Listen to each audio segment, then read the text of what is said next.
belajar sopan santun.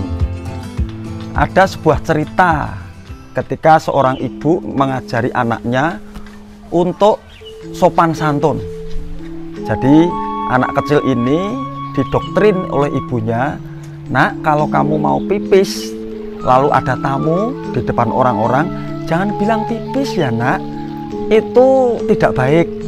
Kalau kamu mau pipis, kamu bilang, Mama mau nyanyi, itu artinya pipis. Nanti saya antar ke kamar kecil, kamar mandi, setelah itu kemudian kamu pipis." Sehingga orang semuanya tidak tahu kalau kamu pipis, itu namanya sopan. Teman-teman sekalian, akhirnya budaya itu, doktrin itu masuk ke dalam diri anak itu. Jadi setiap kali dia mau pipis, dia akan bilang, Mama mau nyanyi. Lalu mamanya tahu kalau dia mau pipis dan harus diantar ke belakang. Itu menjadi budaya. Setiap mau pipis, dia pasti bilang, Mama aku mau nyanyi. Lalu ibunya ngerti dan kemudian diantar ke kamar mandi untuk pipis. Suatu ketika anak ini diajak pergi ke rumah neneknya. Neneknya tidak tahu bahwa kalau nyanyi itu sama dengan pipis. Dia senang sekali cucunya datang ke rumahnya, tapi dia tidak tahu kalau pengajaran sopan santun dari ibunya itu nyanyi sama dengan pipis. Dia nggak tahu. Pada waktu malam dia ngomong sama cucunya ini, Cuk, nanti malam nanti tidurnya sama Simbah ya, tidur di kamarnya Simbah. Asik pokoknya, nanti cerita dan sebagainya.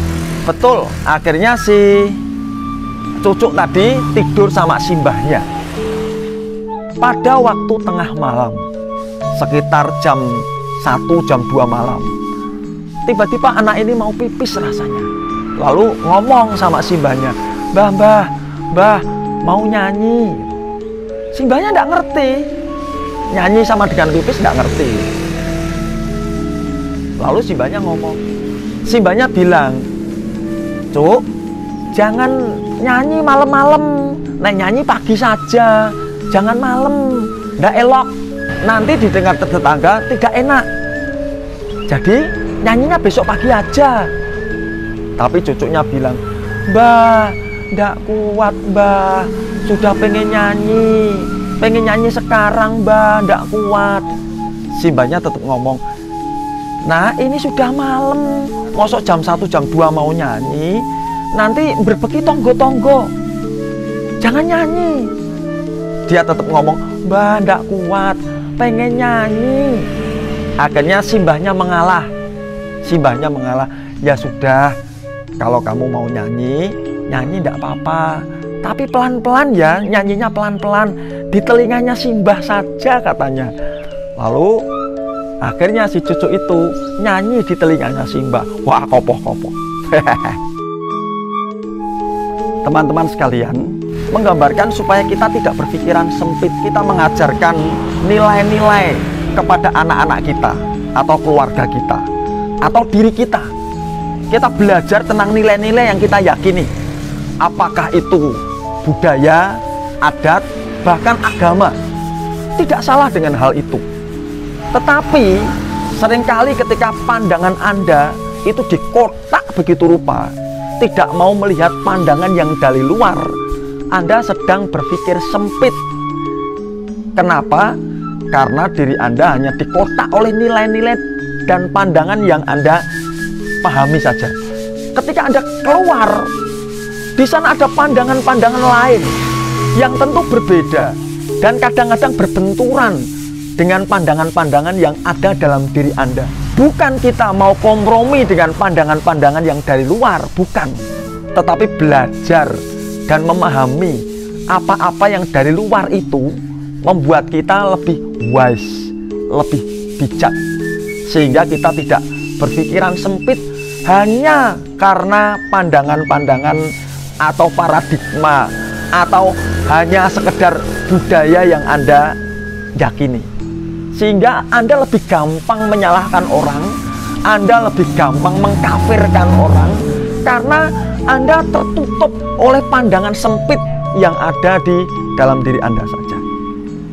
Di dunia ini, apa sih yang tidak berubah? Semuanya berubah. Yang tidak berubah itu adalah perubahan itu sendiri. Jadi kalau Anda terbatas dalam kotak pandangan Anda dan tidak pernah belajar keluar, di luar berubah, men. Perubahan tidak terjadi setahun atau sebulan atau semenit, tetapi perubahan itu terjadi setiap detik. Paradigma kita terus dan selalu berkembang oleh perubahan itu. Sehingga kita punya paradigma sendiri. Oke, kita punya guidance atau pegangan sendiri. Ya, itu sebagai pegangan. Tetapi jangan lupa, di luar pun ada pandangan-pandangan yang begitu banyak, ilmu-ilmu yang begitu banyak. Tapi kalau engkau mengabaikannya, Anda akan kencing di mana-mana. Anda akan ditertawakan orang. Anda hanya menjadi hakim yang adil. Mungkin kita perlu belajar sehingga kita menjadi pribadi-pribadi yang bijak, dapat mensikapi, dapat bergaul, dapat bertoleransi, dapat belajar, dapat banyak hal. Dan hidup ini menjadi semakin indah karena Anda open-minded. Pikiran Anda terbuka, tidak sempit. Jadilah orang yang bijak.